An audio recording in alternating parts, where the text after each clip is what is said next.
Welcome back to Sovereign Alchemy.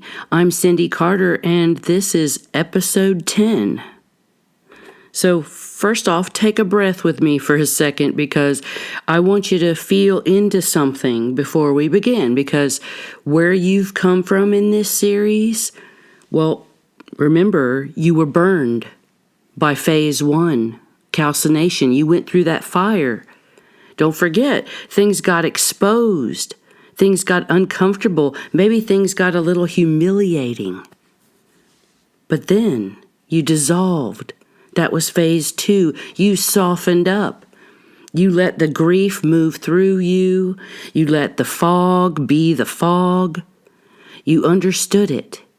You stopped performing, long enough to see what was actually underneath. And then you separated. Phase 3, you picked up the blade of discernment and you held up your stories to the light. You interpreted the trance and you did find your gold. And that's not a small thing. So thank you for stepping up to yourself, if that's where you've started. But that's 3 phases of some of the most quietly radical inner work that a human being can do. It's not the most favorite thing to do. It's not a fascinating thing to do. It's not the most fun thing to do. But it is radically transmutive. And now you're here. We're into phase 4. There's 7 phases to classical alchemy. And so now we're in phase 4, which is called conjunction. You could call it all kinds of things. Union, conjunction, coming together. But I have to be honest, because this phase is where people think they've arrived, to spiritual oneness. But they really haven't. They've just reached another level or another elevation on the trail. So before we take another step on the trail, I kind of want to tell you about the map for this terrain, because conjunction has its pitfalls, because there are some cliffs up here. Be careful of the cliffs. And there's some quicksand up ahead, and there may be a few wild animals that will, maybe surprise you on the trail. If you didn't even know that they were there, but if I tell you that they're there, you might be aware. So consider this your briefing, your hazard briefing, your trail story, your trail guidance. On the map, it has caution in the corner. Before you set out on this trail, remember these phases of the trail. Because the people who fall off the trail in conjunction, and they do, almost always fall off at these hazards, at these places along the trail. And I kind of named each one, and I'm going to explain each one.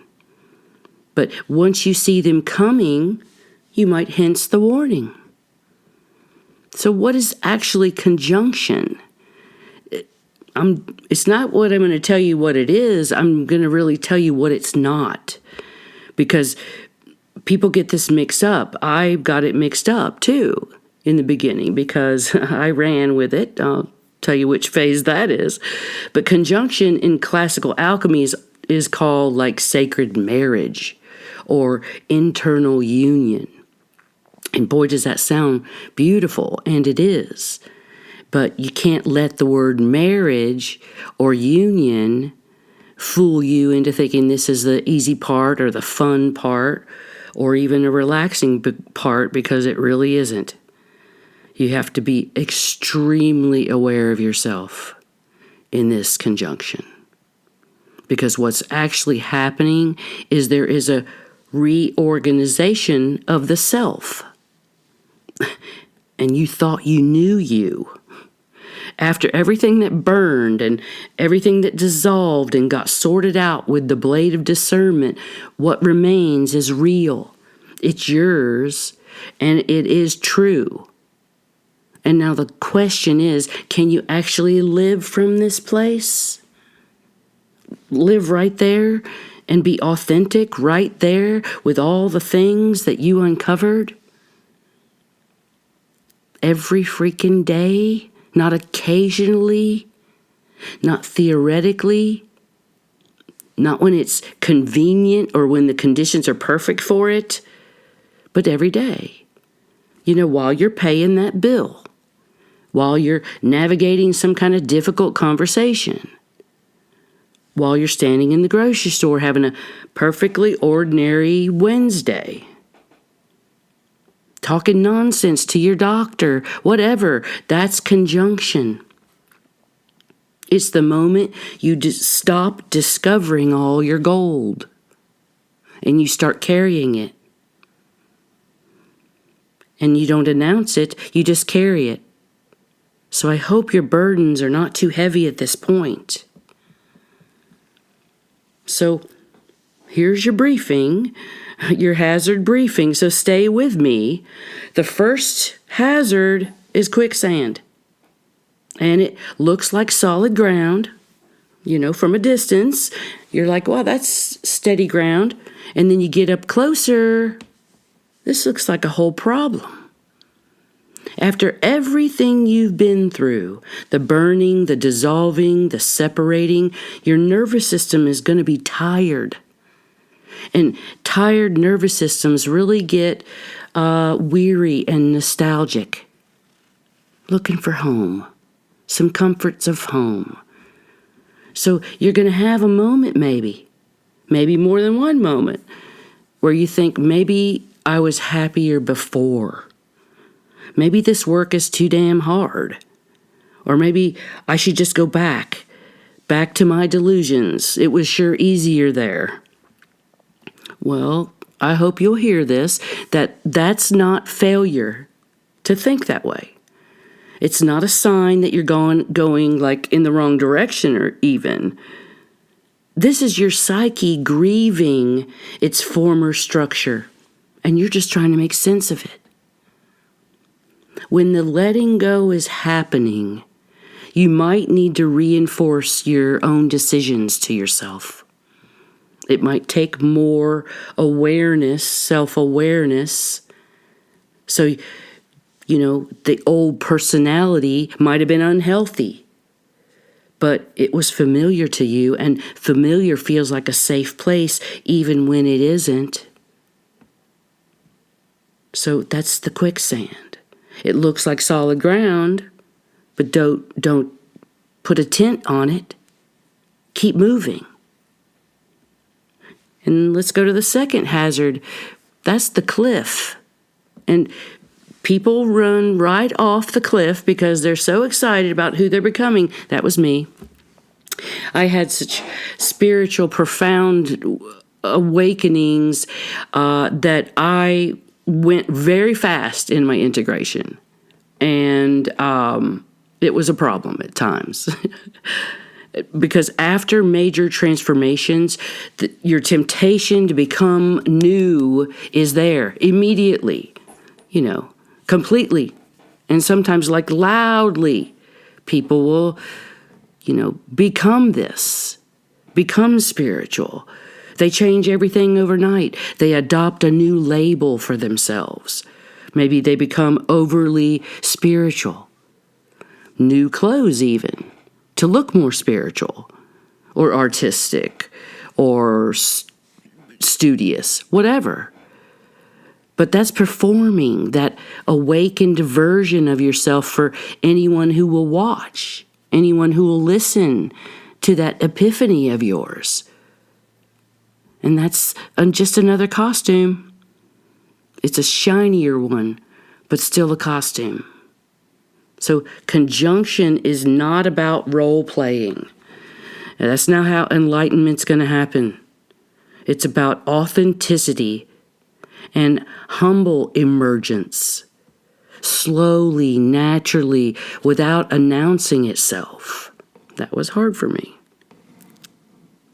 Because a healthy conjunction sounds like this.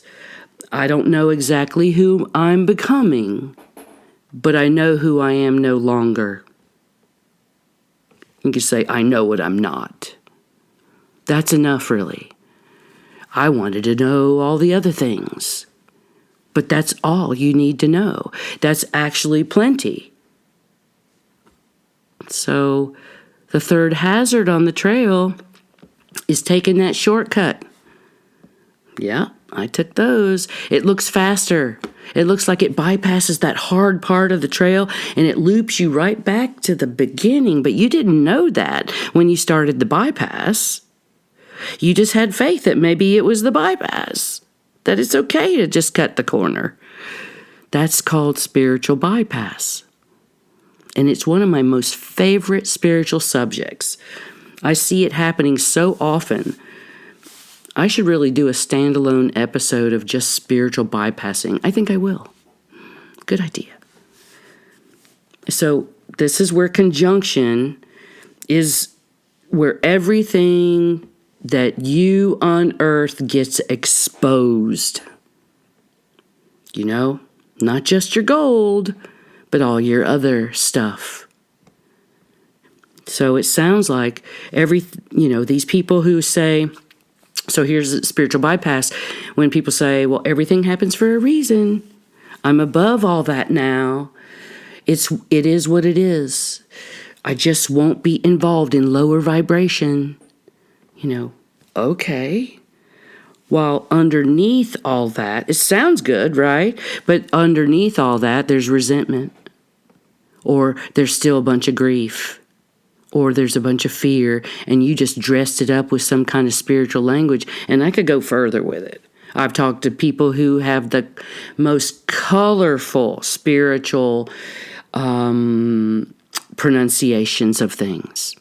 New words. It's like they've got a spiritual thesaurus right next to them, and just spit it out into some colorful, flowery thing. But you're just bypassing anything that might be underneath all that. And the higher self doesn't bypass the human self. It embraces the human self, and that's what we're doing here in conjunction. It's really a difficult phase for a lot of people to bring the spiritual you and the human you together. It demands a kind of honesty for yourself. You can't do the shortcuts. You got to go through it, not around it. That's a difficult one. And the fourth hazard on this section of the trail is the wild animal. Even though I love wild animals, you have to be careful. And it might surprise you because it might even come from the people you love. When your inner parts start to unite, when you stop abandoning yourself in the ways that you used to, some of your relationships built on those old patterns become really unstable. So people are going to say, oh, you've changed. Oh, you're different. I like the old you better. You're not as fun anymore. And sometimes, they're right. You have changed. But the question that conjunction is asking you is, in this moment, can you remain connected without abandoning yourself? Even in that moment. It's a great test in this phase to show up and not be surprised how you show up. This is meeting the parts of you that you left behind and doing it with a great heart. So here's where I come to, what's underneath all of those hazards. The quicksand, the cliff, the shortcut, the wild animal. There is one central invitation in conjunction, really. And it's this. The parts of you that got left behind, well, they're still here. They didn't go anywhere. They've just been waiting on you. So, like in the earlier phases, the burning, the dissolving, the sorting, you were releasing what was false, what was borrowed, what was reactive. But in that process, some things got swept up that were not false at all. parts of you that were tender places that got buried under all that armor. Parts of you that were creative before you got silenced into some kind of practical living. And parts of you that were wild and instinctive, but you got domesticated somehow. And you had to be compliant. Parts of you that felt young, genuinely young, got left behind in some moment that was too much to carry. And you've been sitting there ever since. Well, conjunction is where you go back for them, those versions. You don't have to stay there long. You don't have to fix them. You don't have to analyze them. You don't have to explain to them why things happened the way they did, because they just did. You just say, I see you. I'm back. You can come with me now. This is integration. This is the sacred marriage. This is the internal union. Not some grand mystical event. There's no fireworks. But it's a quiet, deliberate act. It's where you're saying, every part of me is welcome here. Even the scared one. Even the angry one. Even the one who still doesn't understand why. So here's what's happening in the body during conjunction. It's about the nervous system. And your nervous system has been in a really prolonged state of reorganization, and that's hugely stressful to the body, stressful to the mind, stressful to the emotions, and disillusion softened that. Separation introduced the discernment between the real threat and the old patterns. So now in conjunction, the body is being asked to do something it might never have been done before, is to regulate itself from the inside. Not because the external environment, finally became safe or is suddenly safe. Not because everything's been resolved. But because you built some kind of internal coherence, a stability. Enough of a relationship with your own nervous system that you can return to the center from the inside out. It's called self-regulation. It's one of the most advanced things a human nervous system can even do, and I feel it's totally rare right now in the world of spirituality, when we're looking for everyone else to soothe our nervous systems or validate our nervous systems. We're looking for validation in all things, our ideas, our feelings, our understandings. Well, in conjunction, the cells are receiving new baseline signals. It's lowering the cortisol in your body. It's becoming more coherent in the heart. The rhythm will be harmonizing. Because a body that's no longer bracing for that impact every moment of every day, when the, let's call them exiled parts of you begin to come home, when the internal war starts to quiet, the body's going to exhale. Sometimes literally. You'll notice it. It's a kind of settledness. It's a groundedness that doesn't depend on the conditions around you. And it's not a feeling. It's like a shift biologically. It's your cells beginning to live in a completely different environment. It's more of a stable change. It's landing in the body. It's right on schedule. Here we go. So now, you're not the same person who started this journey. Even if it doesn't feel that way. Even if the old patterns still show up all the time, sometimes, or even all the time. You're beginning to be aware, even if the trail ahead of you looks really uncertain. You're carrying something now that you were not carrying before. You're carrying awareness. You're carrying discernment. And now you are carrying the capacity to witness yourself without annihilating yourself. And that is huge. That is everything. That's compassion. And the parts of you that got left behind, well, they're not damaged. They're not broken. They're not evidence of how much work you still have to do. They're waiting to become part of the most integrated, most authentic, most sovereign version of you. So don't look at it as starting over, because you're finally bringing everyone home, all the versions of you. So that's work. That's the real work. And collectively, as a civilization of exiled and condemned parts, look what we're doing. Entire populations of people who learned to abandon their tenderness, their softness, and they left it behind to survive. Cultures that exiled the feminine. Societies that exiled the intuitive ones. Timelines that exiled the sacred ones. And the result is a world running on fragmented, stupid energy. You can see the dysfunction daily. The whole segments of society unhinged, reactive, weak, performing what they'd been taught.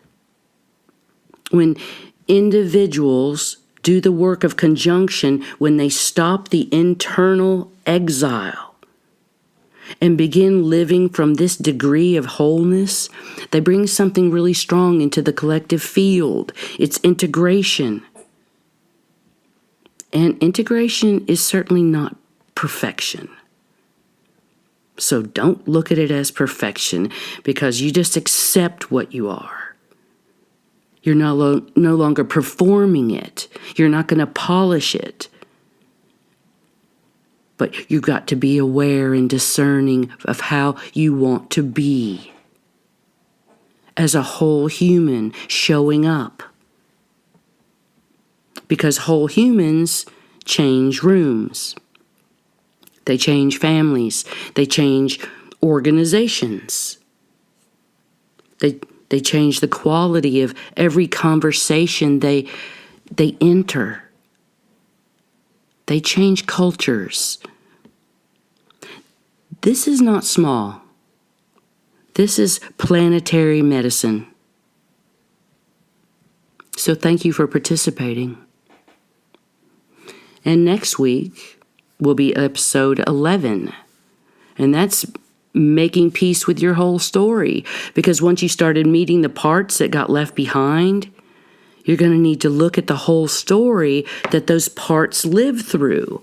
Not to relive it, not to assign any blame, not to fight against it, but to finally and fully understand what happened. And to release it with the same intensity that it was held in. Can you imagine the relief in your body? Can you imagine the relief in your mind? So come ready for that one.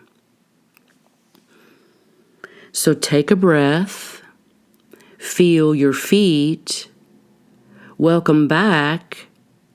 Thank you for staying sovereign, and see you on the path.